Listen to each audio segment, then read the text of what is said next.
എല്ലാവരും നമസ്കാരം. ഇപ്പോൾ ഒരുപാട് കാര്യങ്ങൾ വരുന്നത് വെച്ച് കഴിഞ്ഞാൽ KSMC ആയിട്ട് ബന്ധപ്പെട്ടാണ്. അപ്പം അതിൻ്റെ ഡീറ്റെയിൽ ആയിട്ടൊരു വീഡിയോ ഞാൻ അയക്കുന്നുണ്ട്. ഞാനിപ്പോൾ ഒരു വിവരാവകാശ നിയമം ഞാനിങ്ങനെ കൊടുത്തിട്ടുണ്ട് ഗവൺമെൻറ്റിന്. അപ്പോൾ അത് എന്ന് കിട്ടുമോ എന്നൊന്നും എനിക്കറിയത്തില്ല. അത് കിട്ടിയ ഉടനെ അതിൻ്റെ കണ്ടൻറ്റ് വെച്ചിട്ട് അതിൻ്റെ ഒരു വീഡിയോ ഞാൻ പറഞ്ഞു തരാം. എന്തൊക്കെയാണ് കാര്യങ്ങളെന്ന്, ആർക്കൊക്കെയാണ് രജിസ്ട്രേഷൻ കൊടുക്കുന്നത്, ഇപ്പം ടെമ്പററി രജിസ്ട്രേഷൻ ഉള്ളവർക്ക് എന്ത് ചെയ്യും, PG, അങ്ങനെ ഒരു ചോദ്യാവലികൾ വെച്ചിട്ട് തന്നെ ഞാൻ കൊടുത്തിട്ടുണ്ട്. ഇനി അവരെന്ന് എനിക്ക് റിപ്ലൈ തരുമെന്ന് എനിക്കറിയത്തില്ല. 1 മാസത്തിനുള്ളിൽ കൊടുക്കണമെന്നാണ് നിയമം പറയുന്നത്. അപ്പം അതിനുള്ളിൽ കിട്ടുമെന്ന് നമുക്ക് പ്രതീക്ഷിക്കാം. അത് കിട്ടിക്കഴിഞ്ഞാൽ ഞാൻ ഇതിൻ്റെ എല്ലാ ഉത്തരവായിട്ട് ഞാൻ വരുന്നതായിരിക്കും.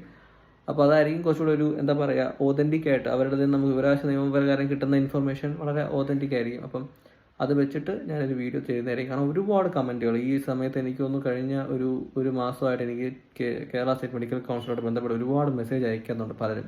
അത് വേറെ സ്റ്റേറ്റിൽ ഇരുന്ന് അയച്ചവരുണ്ട്, വേറെ കൺട്രിയിൽ ഇരുന്നിട്ട് അയച്ചിട്ടുണ്ട്, ഇങ്ങനെ ഒരു ആവശ്യമായിട്ട് ബന്ധപ്പെട്ട്. അപ്പോൾ ഞാൻ എല്ലായിടത്തും പറയുന്നൊരു കാര്യമേ ഉള്ളൂ, അവരെ ഫോൺ വിളിച്ചാൽ എടുക്കത്തില്ല, മെയിൽ അയച്ചാൽ നമുക്ക് റിപ്ലൈ കിട്ടത്തില്ല. ഇതൊക്കെയാണ് അവരുടെ കംപ്ലയിൻറ്റും. അപ്പം എനിക്ക് ചെയ്യാൻ പറ്റുന്ന കാര്യം എന്ന് പറയുന്നത്, ഇപ്പം ഒരുപാട് കംപ്ലയിൻറ്റ് ഞാൻ കൊടുത്തിട്ടുണ്ട്. ആ പേരിൽ അവർ എനിക്കിട്ട് പണി തന്നിട്ടുണ്ട്. കാരണം ഒരു തവണ ഞാൻ ചെല്ലുന്ന സമയത്ത് എനിക്ക് പറഞ്ഞ കാര്യമാണ്, നീ എന്തോന്ന് നിങ്ങൾ വലിയ ആൾക്കാർക്കൊക്കെ കംപ്ലയിൻറ്റ് കൊടുക്കുന്നതല്ലേ, അവിടുന്ന് റിപ്ലൈ ഒക്കെ വന്നിട്ട് അവർ വന്ന് ചെയ്തു തരും എന്നൊക്കെ രീതിയിൽ ഭയങ്കര ഒരു ഇൻസൾട്ടിങ് ആയിട്ടുള്ള അവരുടെ സംസാരം പല സമയത്ത്.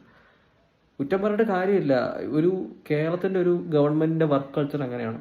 കാരണം അവർ ഉദ്ദേശിക്കുന്നത് വെച്ചാൽ അവരെന്തോ രാജാക്കന്മാർ, ബാക്കി ജനങ്ങളൊക്കെ എന്തോ പൊട്ടന്മാരെന്ന രീതിയിലാണ് അവരുടെ ഒരു രീതി. കാരണം അത് കേരളത്തിൽ മാത്രമുള്ളതാണ്. നിങ്ങൾ വേറെ ഏത് സ്റ്റേറ്റിൽ പോയി നോക്കിയാലും അവിടുത്തെ ഗവൺമെൻറ് സ്റ്റാഫ് എന്ന് പറയുന്നത് അവർ നമുക്ക് സർവീസ് ചെയ്യുന്നതാണ്. അവർ നമ്മളെ സാറേ എന്ന് വിളിക്കും. നിങ്ങൾ നോക്കിയാൽ മതി വേറെ ഏത് സ്റ്റേറ്റിൽ പോയാലും. കേരളത്തിൻ്റെ അവസ്ഥ നേരെ തിരിച്ച്, നമ്മൾ പോയി സാറേ മേഡം എന്നൊക്കെ വിളിച്ച് അവരെ എനിക്കറിയത്തില്ല, അവിടെ പോയി നമ്മൾ ഭയങ്കര ഭയഭക്തി ബഹുമാനത്തോടെ സംസാരിച്ച് കഴിഞ്ഞാൽ അവരെന്തെങ്കിലും ചെയ്തു തരും. അതല്ലാന്നുണ്ടെങ്കിൽ ഒന്നും ചെയ്യത്തില്ല.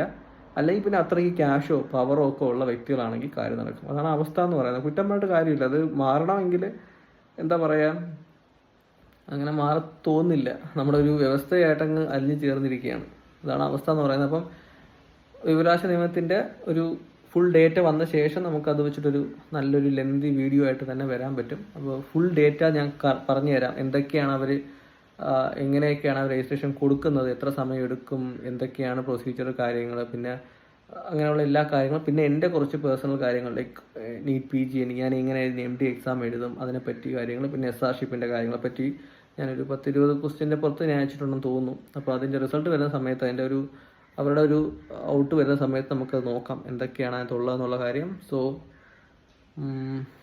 ഇത്രയൊക്കെ നമുക്ക് ചെയ്യാൻ പറ്റുള്ളൂ. അല്ലാന്നുണ്ടെങ്കിലും വല്ല എന്താ പറയുക, നല്ല ഓർഗനൈസേഷനൊക്കെ തുടങ്ങിയിട്ട് ഇവർക്കെതിരെ നല്ല രീതിയിൽ പ്രവർത്തിക്കണം. അതിനുള്ള സാഹചര്യം സത്യം പറഞ്ഞാൽ കേരളത്തിലില്ല. എന്നാണ് അവസ്ഥ.